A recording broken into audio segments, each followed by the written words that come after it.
চলুন আগে আমরা এই ভিডিওটা দেখি, দেন পরে কথা বলি। ওকে, আমি কাজী ফজলুল করিম কালকে যদি একটা বিয়ে করতে চাই তাহলে আমার বউ বলবে তোমার চেয়ে খারাপ কেউ নাই। আর চারটে বিয়ে যদি করি তাইলে তো মহিলারা আমাকে দেখতেই পারবে না। সেখানে হুজুর সাল্লাল্লাহু আলাইহি ওয়াসাল্লাম বিয়ে করেছেন 13টা, 11টা নিয়মতান্ত্রিক বিবাহ আর 2টাকে হুজুর সাল্লাল্লাহু আলাইহি ওয়াসাল্লাম আজাদ করে মুক্ত করে বিবাহের মর্যাদা দিয়েছেন। 13 জন স্ত্রী ছিলেন। এবং মজার ব্যাপার হলো হুজুর সাল্লাল্লাহু আলাইহি ওয়াসাল্লাম প্রথম বিবাহ করেছেন বয়সের দিক থেকে অসামঞ্জস্য সম্পূর্ণ। হুজুর সাল্লাল্লাহু আলাইহি ওয়াসাল্লামের বয়স যখন 25, খাদিজা রাদিয়াল্লাহু আনহার বয়স তখন 40, আর হুজুর সাল্লাল্লাহু আলাইহি ওয়াসাল্লামের বয়স যখন 53, তখন হুজুর সাল্লাল্লাহু আলাইহি ওয়াসাল্লাম বিয়ে করেছেন আয়েশা সিদ্দিকার বয়স 9। এখন নাস্তিকদের কাছে এটা একটা বড় মোক্ষম সুযোগ যে তোমাদের মুহাম্মদ তো বালিকাকে বিয়ে করে, তোমাদের মুহাম্মদ তো বহু বিবাহ করে, তোমাদের মুহাম্মদ তো নাউজুবিল্লাহ ক্যারেক্টারের দিকে দুর্বল। ও যুবক শুনে রাখো, ও নাস্তিকেরা শুনে রাখো, মন খুলে শুনে রাখো, হুজুর সাল্লাল্লাহু আলাইহি ওয়াসাল্লাম বিবাহ করেছেন এটা বৈষয়িক প্রয়োজনে বিবাহ করেন নাই, এটা বায়োলজিক্যাল কারণে বিবাহ করেন নাই। হুজুর সাল্লাল্লাহু আলাইহি ওয়াসাল্লাম বিবাহ করেছেন জীবন পৃথিবীতে অতিবাহিত করেছেন ইসলামের জন্য, তাওহীদের জন্য, মানবতার জন্য, বিশ্বাসের জন্য, পৃথিবীতে শান্তি আর রহমত প্রতিষ্ঠার জন্য। হুজুর সাল্লাল্লাহু আলাইহি সাল্লামের বয়স যখন 25, খাদিজা রাদিয়াল্লাহু আনহা বয়স তখন 40।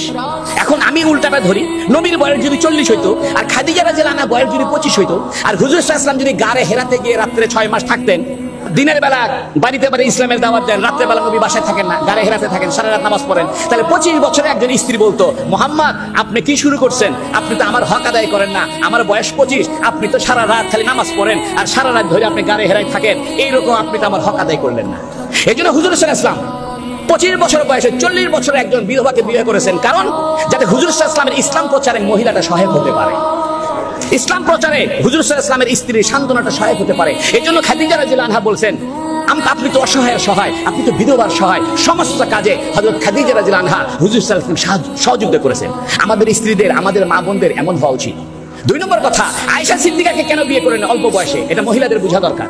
দেখেন হুজুর সাল্লাল্লাহু আলাইহি ওয়াসাল্লামের সমস্ত স্ত্রী ছিল বয়স্ক বিধবা, কিন্তু হুজুর সাল্লাল্লাহু আলাইহি ওয়াসাল্লামের পারিবারিক জীবনে তো অনেক ব্যাপার আছে। নামাজের পরে রাত্রে ঘুমায় থাকেন, তখন হযরত জিবরাইল ওহী নিয়ে আসে। হুজুর সাল্লাল্লাহু আলাইহি ওয়াসাল্লাম রাতে তাহাজ্জুদ পড়েন, কেমনে তাহাজ্জুদ পড়েন, কিভাবে বাথরুমে যান, কিভাবে ঘুমান, এগুলো তো কোনো পুরুষ সাহাবীর পক্ষে জানা সম্ভব না। সম্ভব? হুজুর সাল্লাল্লাহু আলাইহি ওয়াসাল্লাম ইন্টারনাল লাইফ, পারিবারিক ইন্টারনাল লাইফ, রাত্রিকালীন জীবন, স্বামী স্ত্রীর একবারে অন্তরঙ্গ জীবন, এটা তো কোনো আবু হুরায়রার পক্ষে জানা সম্ভব না, এটা তো ইবনে মাসউদের পক্ষে জানা সম্ভব না, এটা তো আব্দুল্লাহ বিন আব্বাসের পক্ষে জানা সম্ভব না। এই জন্য আল্লাহ পাক হুজুর সাল্লাল্লাহু আলাইহি ওয়াসাল্লামকে অল্প বয়সের একটা মেয়ে, 9 বছরের একটা বালিকার সঙ্গে বিবাহের ব্যবস্থা করেছে, যাতে নবীজির ইন্টারনাল জীবনের লক্ষ লক্ষ হাদিস উনি মুখস্থ করে আমাদের কাছে পৌঁছাইতে পারে। হযরত আয়েশা সিদ্দিকার জন্ম না হলে, আয়েশা সিদ্দিকার মতো অল্প বয়সের একজন মেয়েকে হুজুর সাল্লাল্লাহু আলাইহি ওয়াসাল্লাম বিবাহ না করলে আমরা হুজুর সাল্লাল্লাহু আলাইহি ওয়াসাল্লামের পারিবারিক জীবনে কিছুই জানতাম না। লক্ষ লক্ষ হাদিস বর্ণনা করেছেন আয়েশা সিদ্দিকা রাদিয়াল্লাহু আনহা। কোরআন নাজিল হয়েছে আয়েশা সিদ্দিকার লেপের ভিতরে। আয়েশা সিদ্দিকা বলেন আমি আর হুজুর সাল্লাল্লাহু আলাইহি ওয়াসাল্লাম লেপের ভিতরে থাকতাম, কখনো আমার পা থাকতো নবীর গায়ের উপরে, কখনো নবীর পা থাকতো আমার গায়ের উপরে, এর মধ্যে ওহী এসে নাজিল হইতো। আপনি আয়েশা সিদ্দিকার বিবাহ আপনি শুধু বয়সের তারতম্য দেখছেন, বিষয় সেখানে না।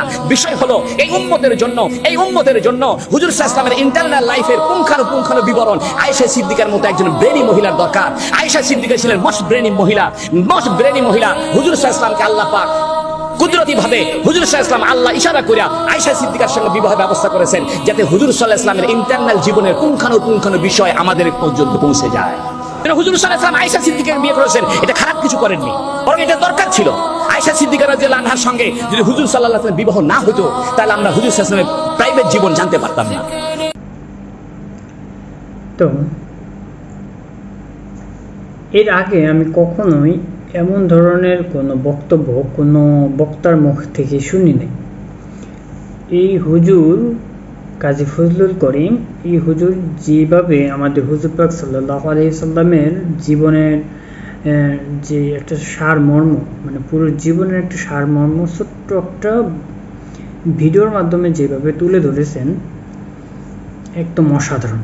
হুজুরের জীবনের এরকম একটা বিষয় আমরা এর আগে আমি কখনো কোনো হুজুরের মুখ থেকে শুনিনি। এই ভিডিওটা অনেক নাস্তিকদের প্রশ্নের উত্তর, ছোট্ট এই ভিডিওটা অনেক নাস্তিকদের প্রশ্নের উত্তর, অনেক বিধর্মী ভাইদের প্রশ্নের উত্তর। তো এই ছোট্ট একটা ভিডিওর মধ্যে অনেকগুলো মেসেজ দেওয়া রয়েছে, এতগুলো মেসেজ দেওয়া রয়েছে যা বলার বাইরে। ভিডিওটা পারলে শেয়ার করবেন, না পারলে ভিডিওটা একটু লাইক করবেন। তবুও এই ভিডিওটা ইগনোর করবেন না, কারণ ভিডিওটাতে অনেক মেসেজ রয়েছে, যে মেসেজগুলো অনেকেই বুঝতে পারবে খুব সহজভাবে।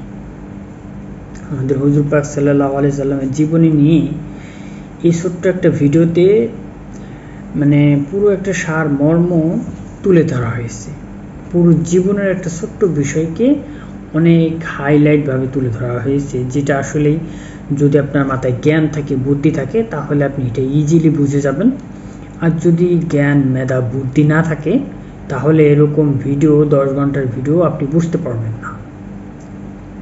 ওকে, ভালো থাকবেন, সুস্থ থাকবেন, দেখা হচ্ছে নেক্সট কোনো ভিডিওতে। আল্লাহ হাফেজ।